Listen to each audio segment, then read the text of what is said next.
Manchester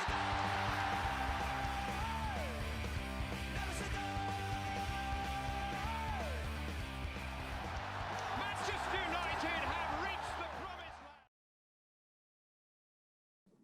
land. Lampard's side meet Manchester United in the semi-final at Wembley at a time when Anthony Martial, Marcus Rashford and Mason Greenwood are on fire. Chelsea are in the middle of a frantic battle to stay in the top four in the league and secure a Champions League qualification for next season. But that won't change Lampard's mind from going all out of club glory. Hello everyone, welcome to another episode of the United Theory. It's a pleasure for us to welcome all the way from Muscat, Oman, from the MUSC, Oman, Hamad. Welcome Hamad, thank you for joining us. It's a pleasure, thank you for having us and greetings to everyone. Yes. And our usual Mr. Sudharshan, welcome to the episode. Hello everyone. Right. So let's get started to the FA Cup preview that we wanted to see.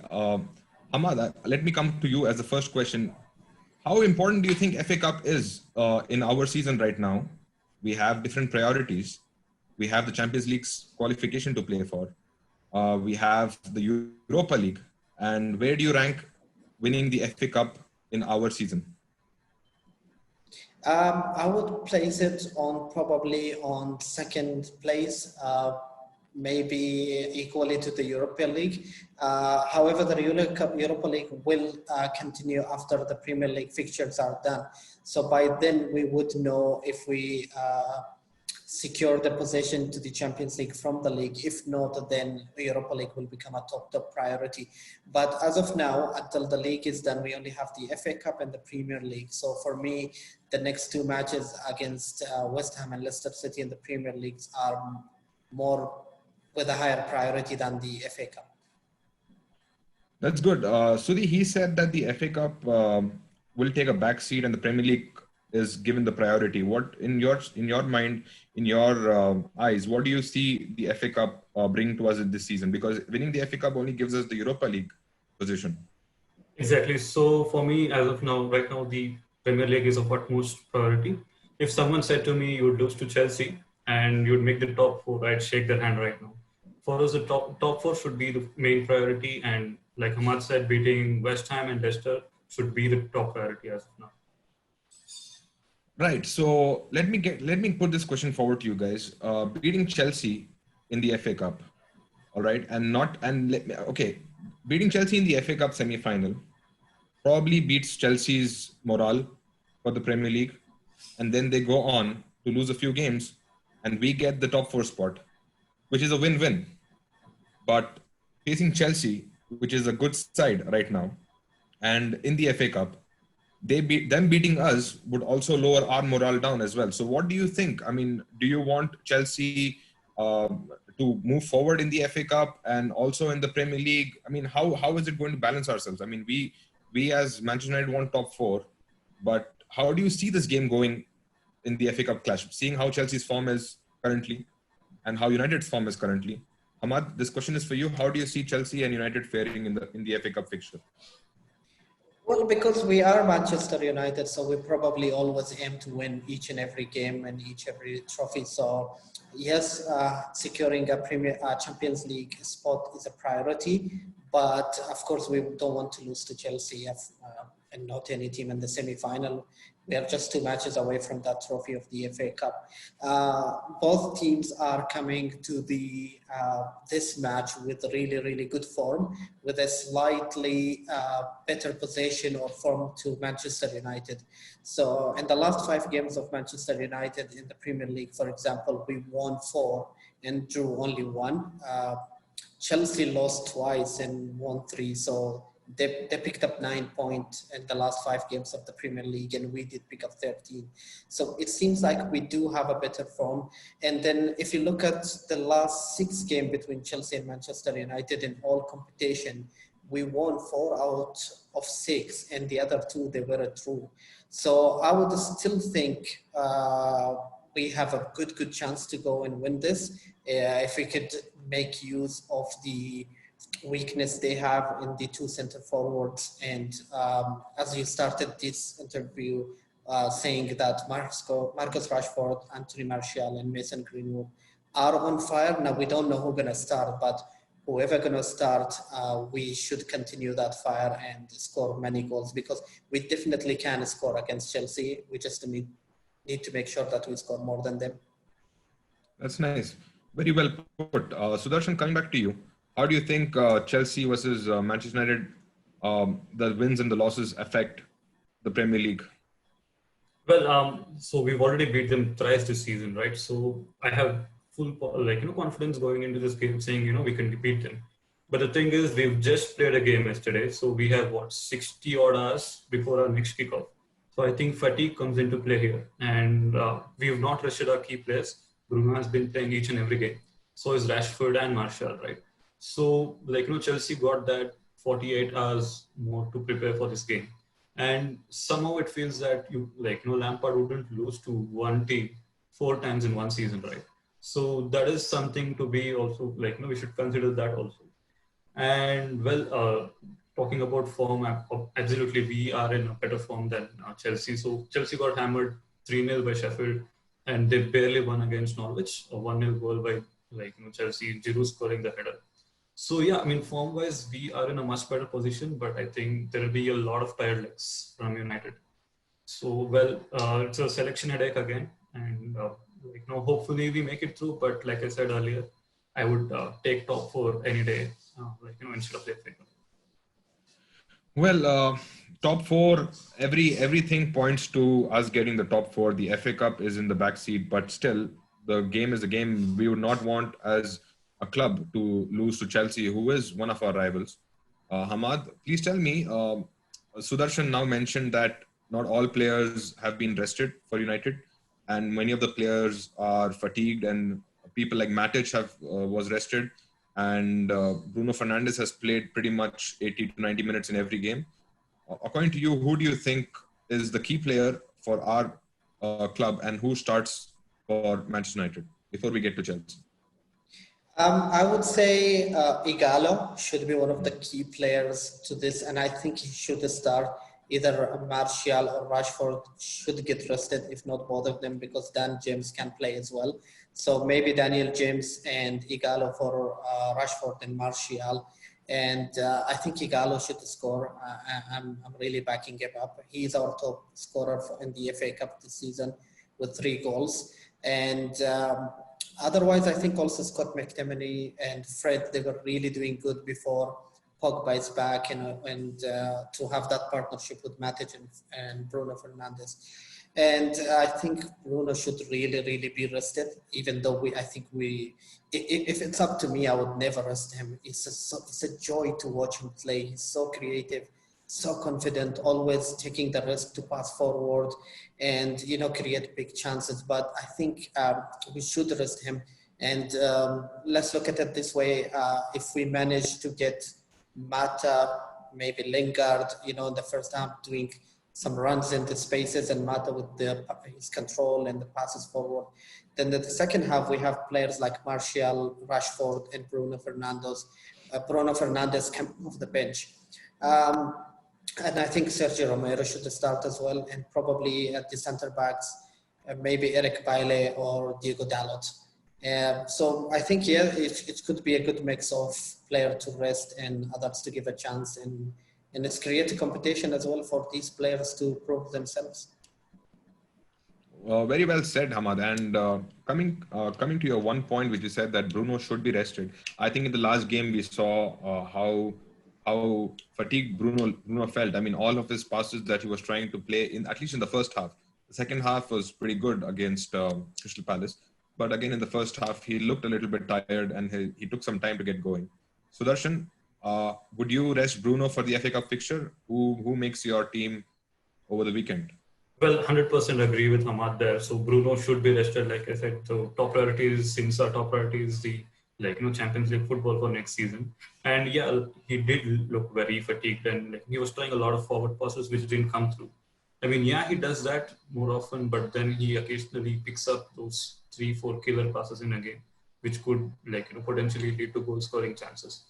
And by seeing how he was playing in the last game, it looked like he was fatigued, and yeah, he should be rested. the likes of Mata, Lingard, and Dan James coming in, would be a good choice. And up front, yeah, I mean, Igalo would be the right option to start. Both Rashford and Martial should be rested, and if needed, they can come in the second half and make an impact. Right. Hamad, you said McTominay, Fred, these people would be starting probably because of how Bruno and Pogba and Matic should be rested. But a key player in the Chelsea squad is on his way to the squad. N'Golo Kante is coming back on the bench, probably on the bench or probably starts. Depends on how Lampard plays him. How do you think their midfield works versus our midfield?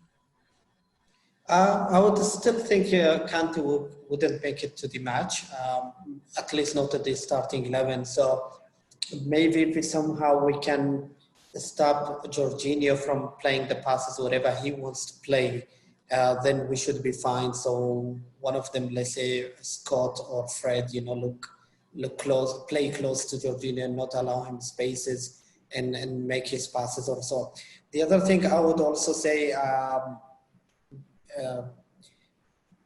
Ross Barkley, I think he would start because he's the top scorer of Chelsea in the FA Cup with 3 goals again.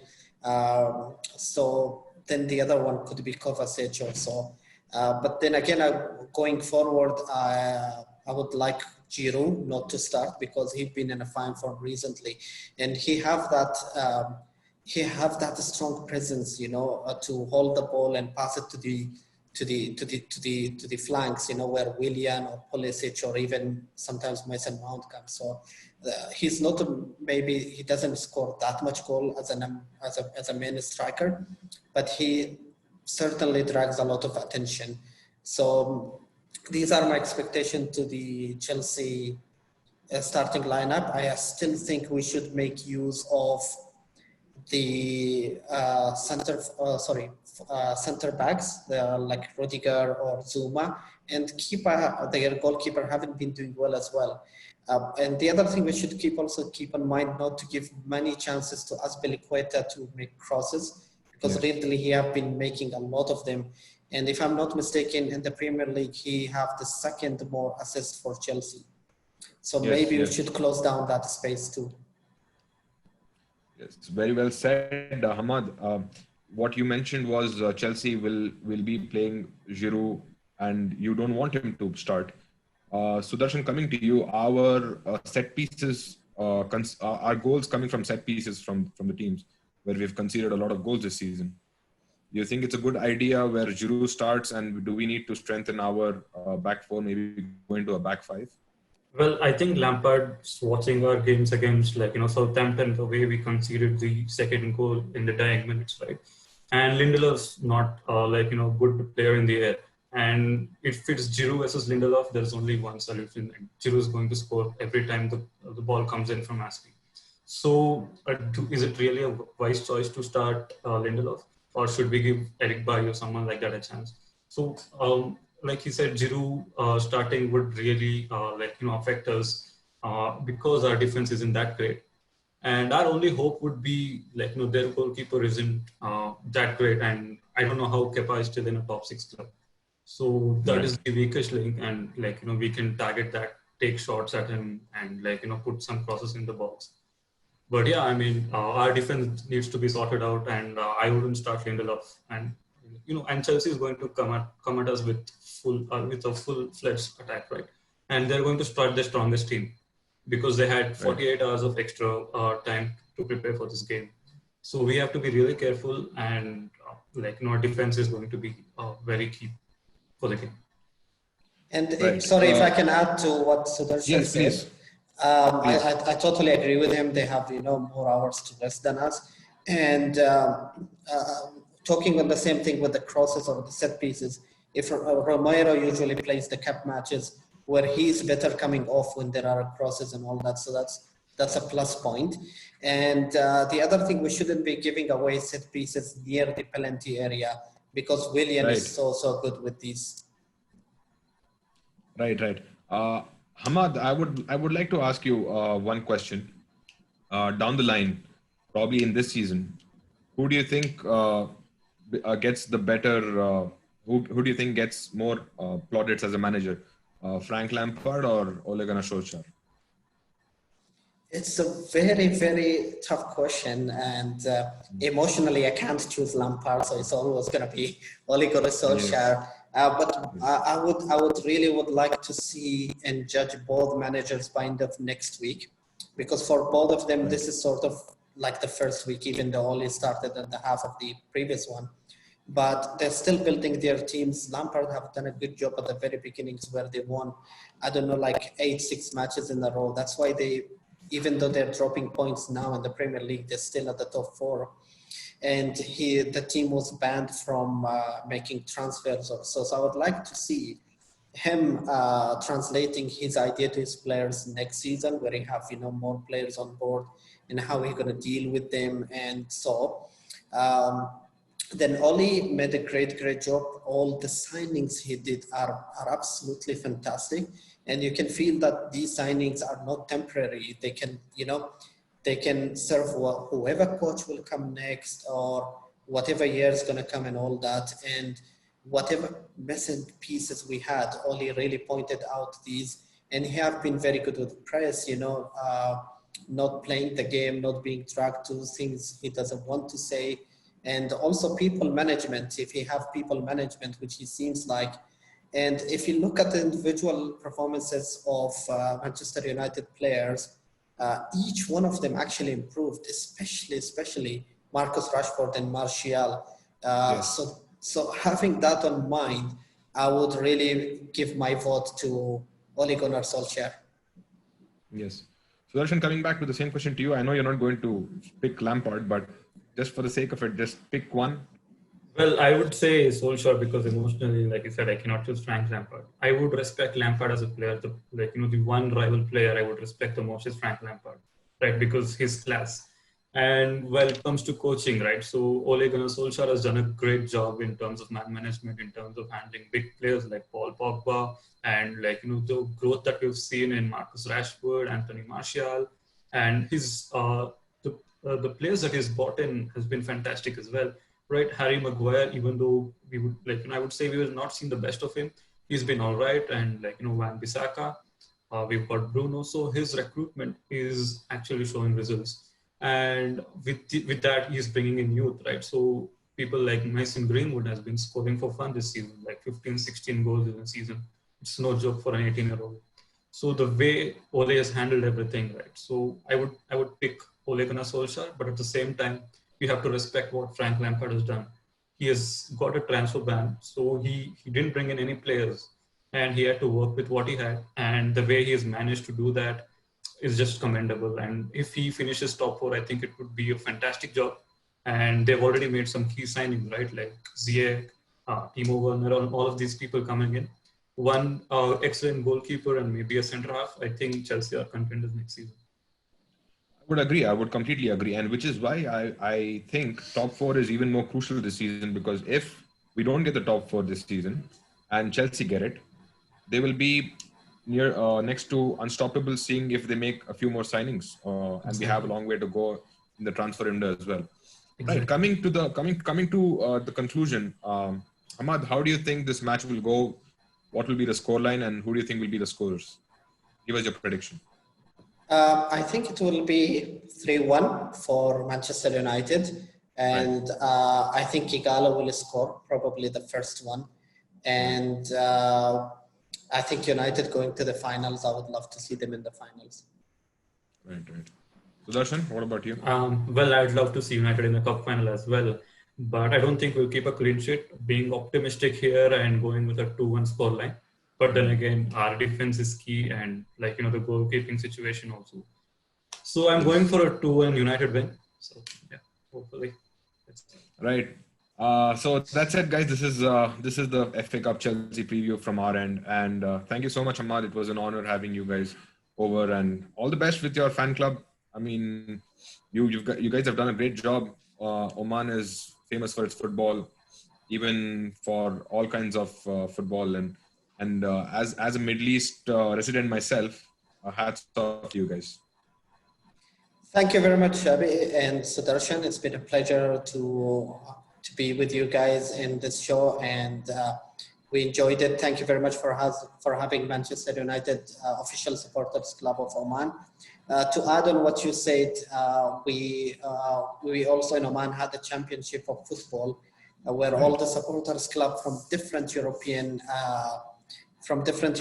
clubs, from Italy, from the Liga and the Premier League, and it happened only once, and we won it. We were the champions. Oh, So wow. we really have good players in our team, and we won it. So, and that was the only one. So we won the only one. So we have 100% record on that one. And again, guys, thank you very much. It's a pleasure to be here, and my greetings to everybody who's also watching. Thank you for having us again. Thank you so much, Ahmad. So guys, subscribe, like, and share on the video. And don't forget to, I'm sorry, my cat's in the background. Don't forget to comment on the video, and also follow MUSC Oman on Twitter and on Facebook as well. Thank you so much, guys. Thank you for coming here. We will see you again soon.